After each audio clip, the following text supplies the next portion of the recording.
Welcome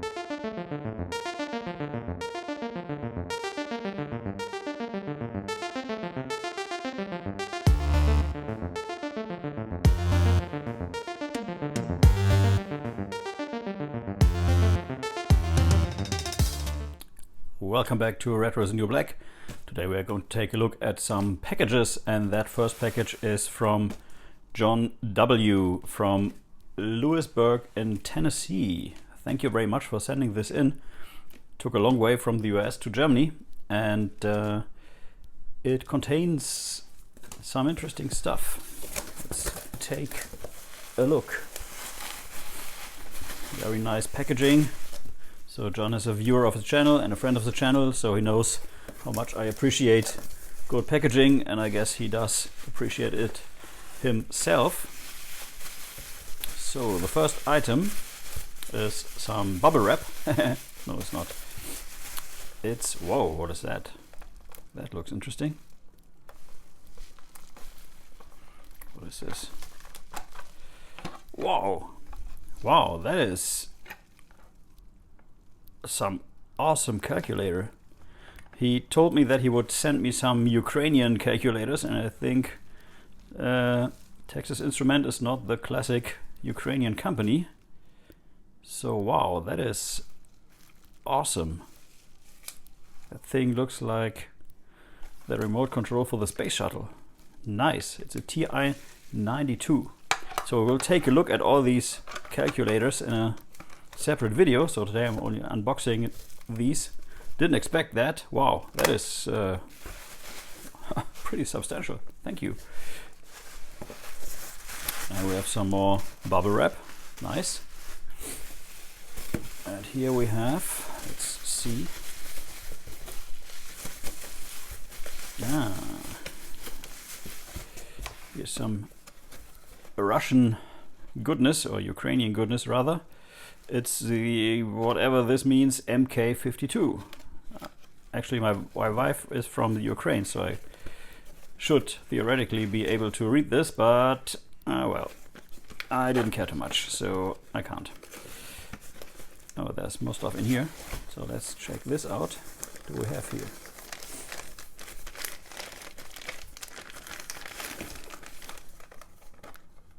Ooh, that is pretty cool. That looks so very Russian.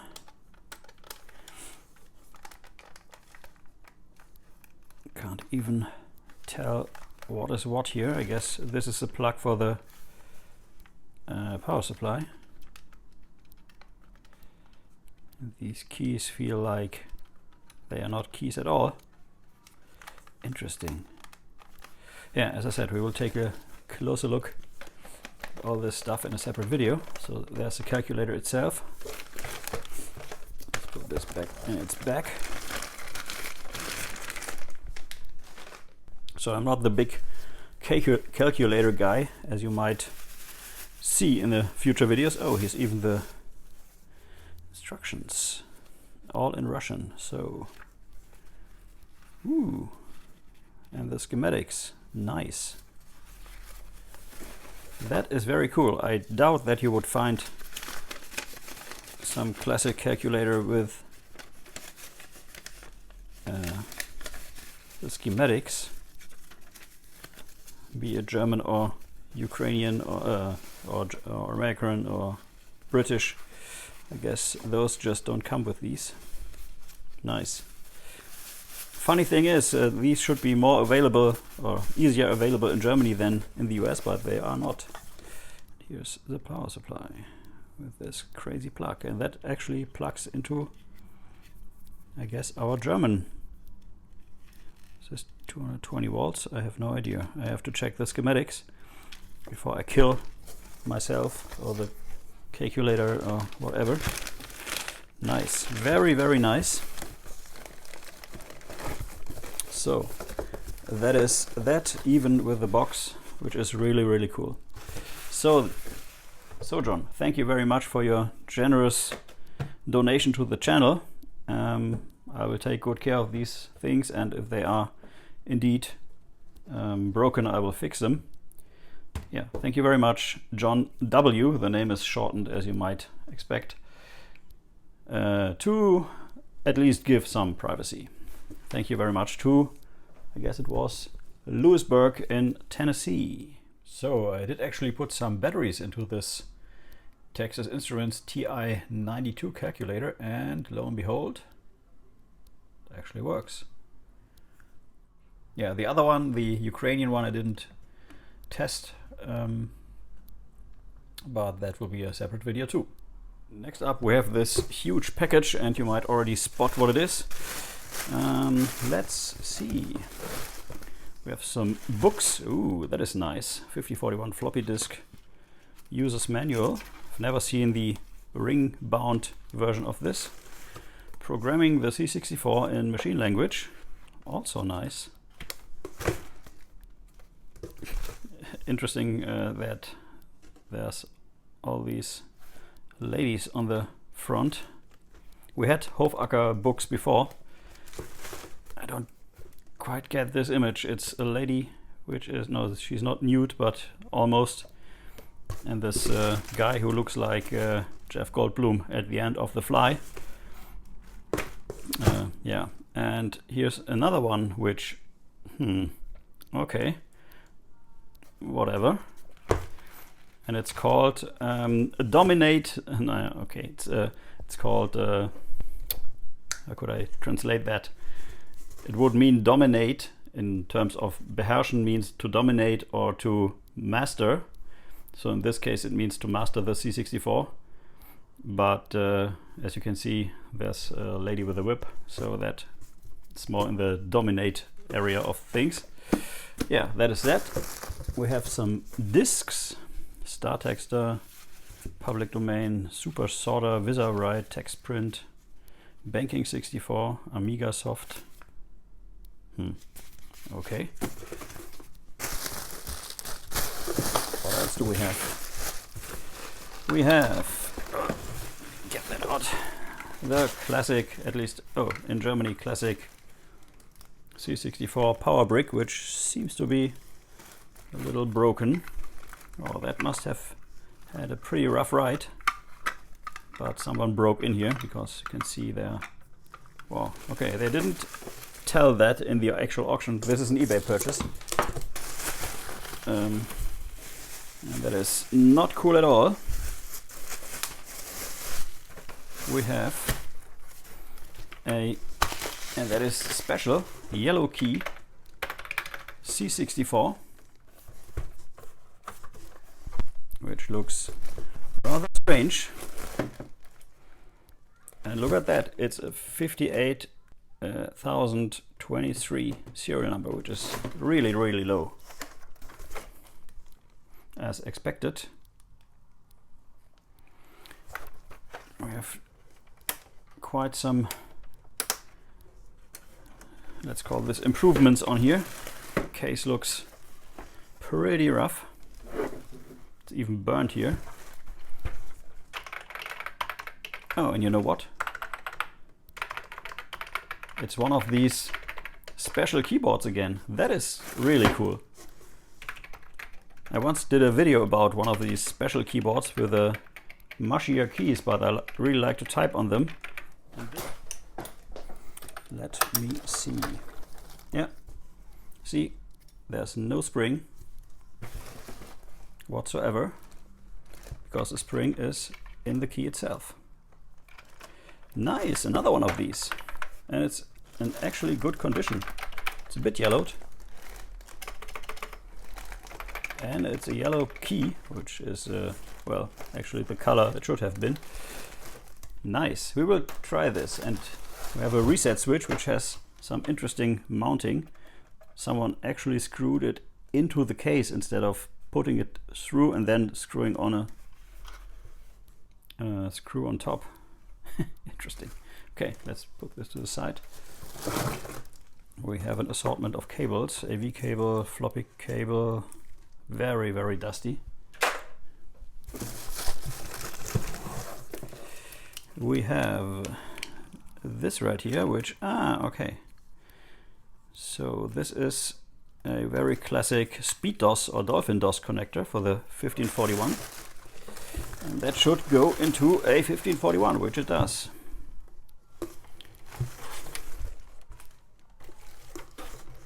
Whoa, that thing is also heavily modded. You have an 8 or 9 switch, so you can actually change the device number. I don't know what that is. Okay, interesting. Mechanism works pretty well. And the cable comes out on the back. And we have the most dirty floppy cable I have ever seen in my life. So I guess it's time to test another C64. Okay, all is set up, let's check it out. Makes some sound, it tries to live, it's flickering, and then it dies.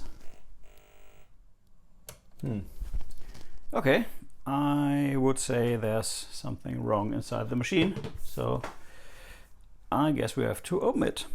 Let's do this now. So the machine does indeed have all of its 3 screws.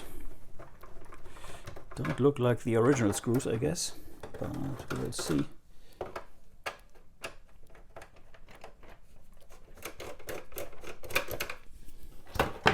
Since this machine has been heavily modded, 3 different screws, so these don't seem to be the original ones. Let's take a peek inside. Oh, there's a lot of cabling going on. What the?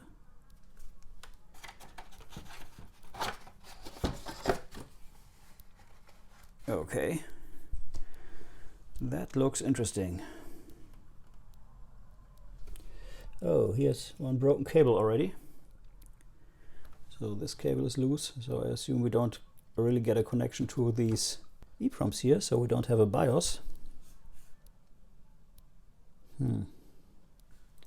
So that has to be fixed. All the main ICs are socketed, which is really great. Some clips that are broken off here. There's some spider web going on here. Nice. So this is a 250407 from 83, it says here. So we have all the ICs, or most of the ICs are 83. So this is indeed an 83 machine. And we have a SpeedDOS ROM, and we have an Veda floppy speeder, and this is a 5 times switcher, so we can actually have 5 BIOS ROMs, and that looks all good. I still think it's maybe only this cable which is problematic. So what we could do is we could pull this out and just put in the original BIOS and see if it boots. Then we would know that. I guess we will do this quickly.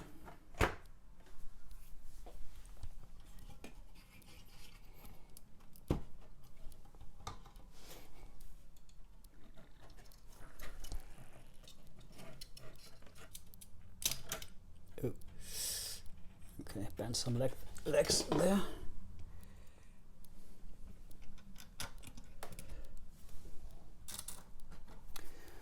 Okay.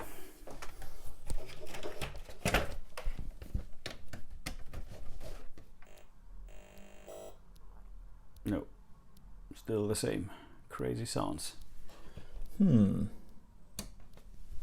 Interesting. So it wasn't that loose cable. The question is, what is it?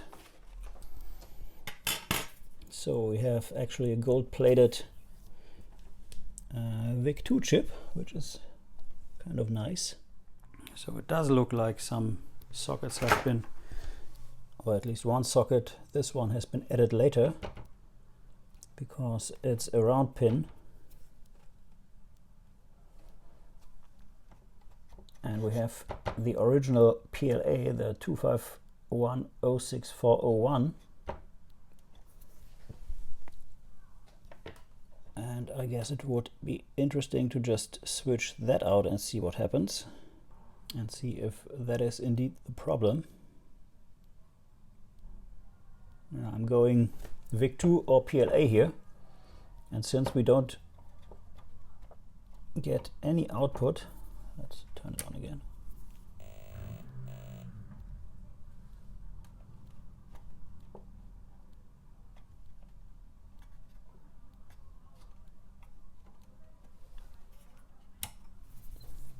It says no signal, so it could very well be the VIC2 or the PLA.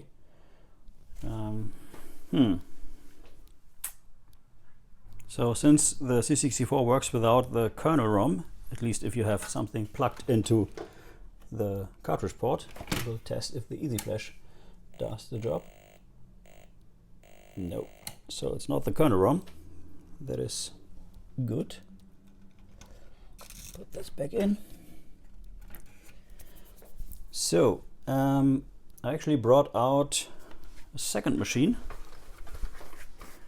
this one, which has the nice dust cover made by Charlie Horn, viewer of the channel, and I'm using this one. I guess I have socketed PLA in here just to quickly switch the chips and to see what's going on here, because since we have a completely socketed board, why not do that? So I have this Plankton PLA, which was in the other machine, and I will just quickly switch these out. But since this is an original Commodore part, I'm pretty sure that this is okay, because usually only the cheaper PLAs die. So maybe we try this one in the other machine and see what happens. Or we just put in the Plankton here. Come on. Only live once. So let's do this. If I switch it on, nothing. So it pretty much, as I thought, isn't the PLA here. But just to be sure, let's put this PLA from this machine, that down here, into my working machine and see what happens. So I just stack the machines on top of each other, switch it on.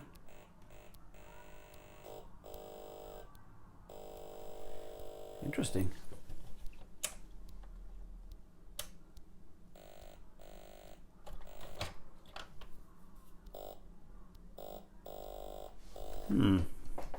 Could it be that the cable is out again? Let me quickly check. Oh man, that's impossible. It was the cable again, like the last time. So maybe this machine isn't broken at all. It's just this shitty cable. Okay, let's try the other machine, I guess. So I will put in the original PLA back again. And that is in. See what it does. Yeah, okay. I've seen worse. At least it gives an image. So we have something to work with. Nice.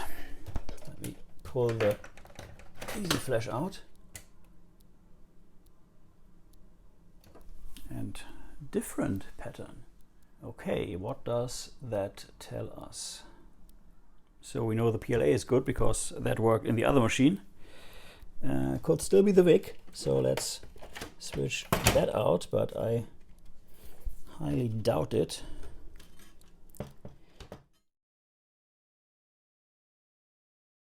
Thank you for watching Retro is the New Black. If you are new to the channel, please like and subscribe. If you like the video, please share. Every like, share, and comment helps a lot. Until next time, bye-bye.